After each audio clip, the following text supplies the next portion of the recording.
Howdy. Let's talk airworthiness. So what happens if something breaks on the plane? How does this affect our airworthiness? Well, let's take a look. So we go out to the plane, we switch our lights on, and the position lights are broken. So, can we still legally fly this airplane? All right, so what do we do in a situation like this when there's something broken on the airplane? Well, luckily for us, there's a thing called the four-step test. And what the four-step test is it's a process for us to go about to determine the airworthiness of the airplane. And by doing this, we can most importantly determine whether it's safe to fly and also if it is legal to fly. So where can we find this four-step test? Well, finding the four-step test would involve a trip into the FARs. So let's dive in and see what we can find. Let's dig in. Part 91. So, more specifically, 91-213, inoperative instruments and equipment. Turn the page and you'll find the four-step test. So this is going to be for small aircraft without a master minimum equipment list.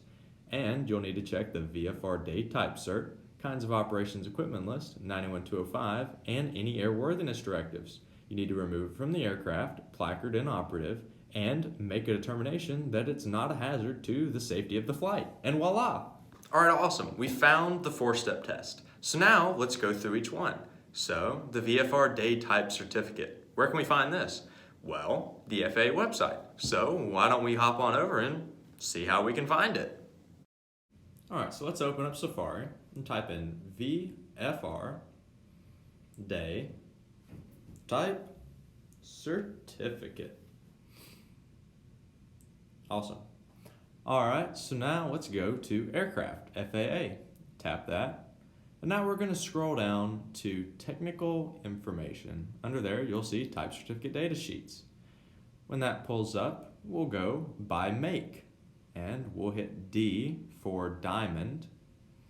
Scroll down to Diamond Aircraft Industries Incorporated. We'll click that. Then it'll pull up this list. We'll hit DA40. Hit the number, then the PDF, and that'll pull up this, the type certificate data sheet. So this shows all the specifications from which it was certificated. And if we keep scrolling down, we'll find this, equipment. So it says, in addition, the following items of equipment are required. The DA40 Airplane Flight Manual, dated July 15th, 2006, the maintenance manuals, including airworthiness limitations, dated January 9th, 2003. All right, awesome. So now we know about the type certificate data sheet. So now what's the next thing on the list? Well, number 2 is going to be the kinds of operations equipment list. So where can we find this? Well, we can find this in our DA40 POH. So let's take a look. All right, so let's open up our DA40 POH. To Chapter 213, we'll find kinds of operations and the minimum operation equipment list. So that's where it is. So now let's take a more in-depth look at it. All right, so as we look through this, you'll see we've got for daytime VFR, night VFR, and IFR, and it basically lists extra equipment that you might need. So on the second page, under lighting, in addition for night VFR flights, you need position lights. So what exactly is that kind of operations list we just looked at?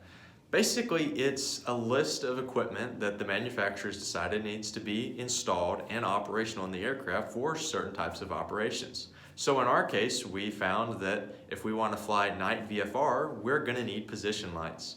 Now, if you noticed, it did not mention that we need position lights for day VFR. So according to the manufacturer, we would still be able to fly this plane legally during the day. However, there's still 2 more sources that we need to check to make sure that we can do this. So the next type of source that we're going to check, number 3 on the 4-step test, is airworthiness directives. So what's an airworthiness directive, you might ask? Well, an airworthiness directive is pretty much like a recall issued for your car. So say the car manufacturer finds something defective with your car. They usually issue a recall. The dealership normally will contact you and you'll bring your car in for the required repair or alteration and you're on your way. An airworthiness directive is the exact same thing, but it's issued by the FAA. So there's two main types that we're concerned with. There's normal issuance, which usually is not as time critical, and emergency issuance, which is very time critical. So in a normal issuance airworthiness directive, usually there's a date in which you need to be complied by, and it'll list the problems that they've discovered and what needs to be done to fix them. So you'd take your airplane into the mechanic and they would get the airworthiness directive settled, and then you'd be back on your way and you'd be airworthy. The second type is an emergency issuance. Now this requires an immediate compliance in order for the plane to be airworthy. So you need to immediately take it to the mechanic and let them fix it. So normally these emergency airworthiness directives are issued when something major has come up and there needs to be an immediate fix in the safety of flight in order for the aircraft to be airworthy. So how exactly do we find these airworthiness directives? Well, once again, they can be found on the FAA website, and it's pretty much just a simple process. You type in a search tool and it gives you the airworthiness directives for your aircraft. So why don't we go over to the FAA website and take a look. All right, so let's open up Safari, and we're going to type in FAA Airworthiness Directives. Hit search.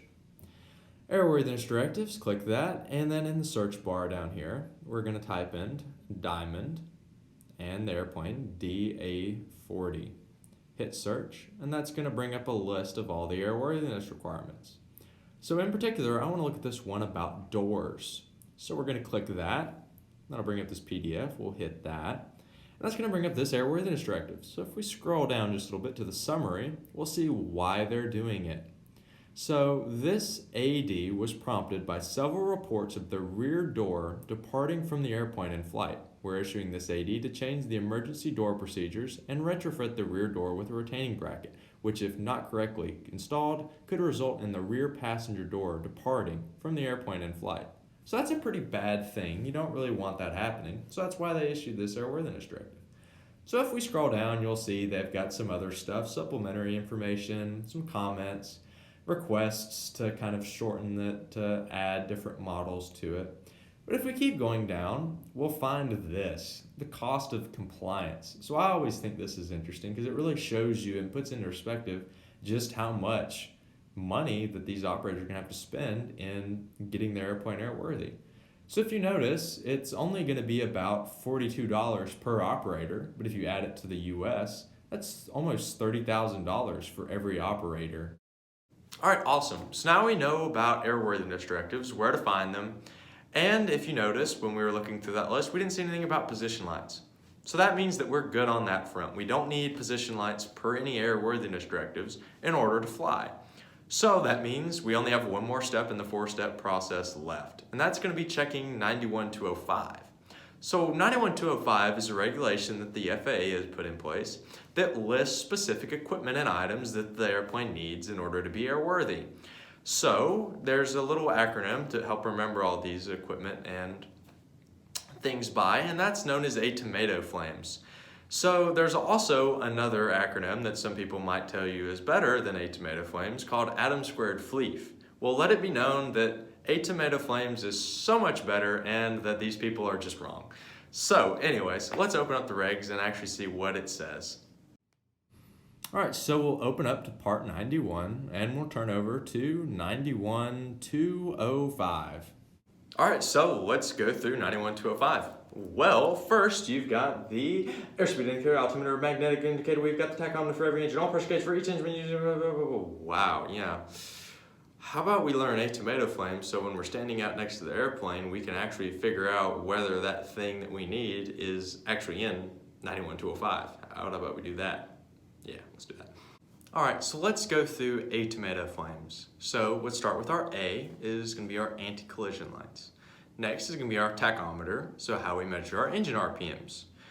Our oil temperature gauge, our manifold pressure gauge, but keep in mind this is only for a turbocharged engine, which our aircraft aren't turbocharged, so we actually don't need a manifold pressure gauge. An airspeed indicator, a temperature for the engine gauge, for engine temperature gauge, but you only need this for a liquid-cooled engine. Our engine's not liquid cooled, it's air cooled, so actually we don't even need that. Oil pressure gauge, fuel gauge for each tank, landing gear position light, which our aircraft doesn't have a retractable landing gear, so we don't have to worry about that.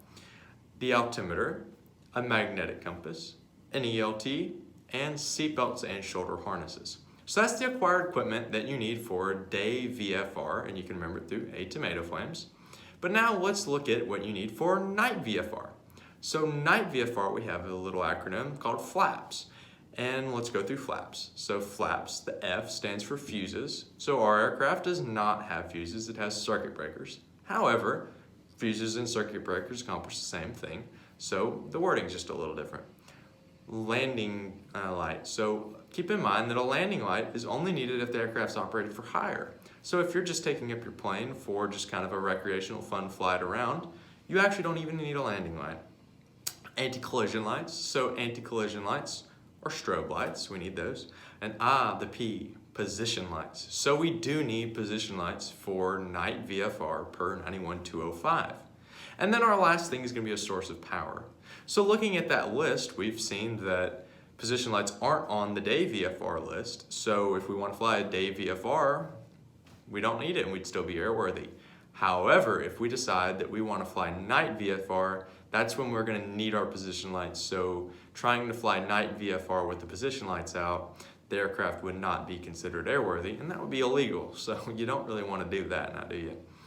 All right, so that's A tomato flames and flaps. So now we've run through the entire 4-step process. So in conclusion, we looked at the VFR day type certificate, looked at the equipment required, didn't see any position lights, so we were good to go there. Then we looked at the kinds of operations list, minimum equipment list. We noticed that we need position lights for night VFR, but we don't need them for day VFR. Then we looked at airworthiness directives. So for airworthiness directives, we didn't notice any airworthiness directives for position lights, meaning that we need position lights, so we were good to go there. And then lastly, we looked at 91205 and we went through A tomato flames and flaps. And when we were going through that, we noticed that position lights aren't on day VFR A tomato flames, but they are on night VFR flaps, which means that if we want to fly at night, we're going to need those position lights. So that's basically how you go about determining whether equipment is needed to be installed or working for a type of operation that you're going to conduct. So if you ever have any questions, always make sure to ask someone if you're not sure, because it's always better to ask for help than to get a violation. Hope you have a good day. Thank you.